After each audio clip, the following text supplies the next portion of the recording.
दोस्तों, आज हम बात करने वाले हैं एक ऐसी छोटी सी चीज के बारे में जो आपके घर की किस्मत बदल सकती है। मंदिर में रखा हुआ एक साधारण सा जल का लोटा आखिर इतना महत्वपूर्ण क्यों होता है?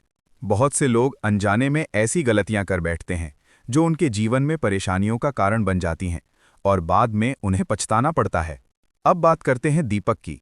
क्या आपको पता है कि हर धातु का दीपक सही नहीं होता? अगर आप गलत धातु का दीपक इस्तेमाल करते हैं तो ये आपके घर में नकारात्मक ऊर्जा को बढ़ा सकता है। लेकिन अगर आप सही दीपक का चुनाव करते हैं तो वही दीपक आपके घर में सुख, शांति और समृद्धि ला सकता है। और दीपक की बाती भी उतनी ही जरूरी है। रुई या सूती धागे की बाती ही सबसे शुभ मानी जाती है। कहते हैं, जहां लक्ष्मी जी का सम्मान होता है वहीं उनका वास होता है। अब सवाल आता है, मुख्य द्वार पर जल छिड़कने का सही तरीका क्या है?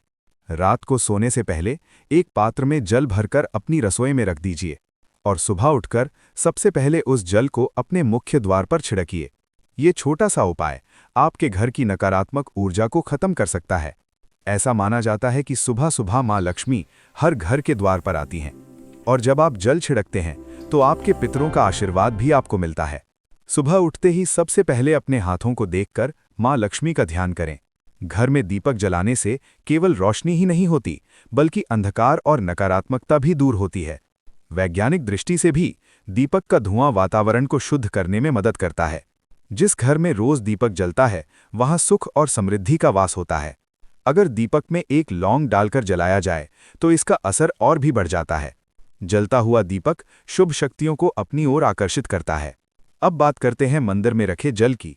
ये जल केवल पानी नहीं होता बल्कि ऊर्जा का भंडार होता है। पूजा के बाद इस जल को पूरे घर में छिड़कना बेहद लाभदायक माना जाता है। ये जल बीमार व्यक्ति को भी दिया जा सकता है, जिससे उसे मानसिक शांति मिलती है। व्यापार में वृद्धि के लिए इस जल का छिड़काव दुकान में भी किया जा सकता है। ध्यान रखें, मंदिर में हमेशा तांबे या पीतल के पात्र का ही उपयोग करें।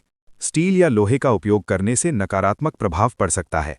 मंदिर की घंटी बजाने का भी अपना विशेष महत्व होता है। भजन के समय ताली बजाने से सकारात्मक ऊर्जा और बढ़ती है। लेकिन ध्यान रखें, रात 12 बजे के बाद घंटी नहीं बजानी चाहिए। नियमित रूप से इन उपायों को करने से आपके घर में सुख, शांति और समृद्धि बनी रहती है। अगर आप भी माँ लक्ष्मी का आशीर्वाद पाना चाहते हैं तो इस वीडियो को लाइक करें और कमेंट में लिखें, जय माता लक्ष्मी।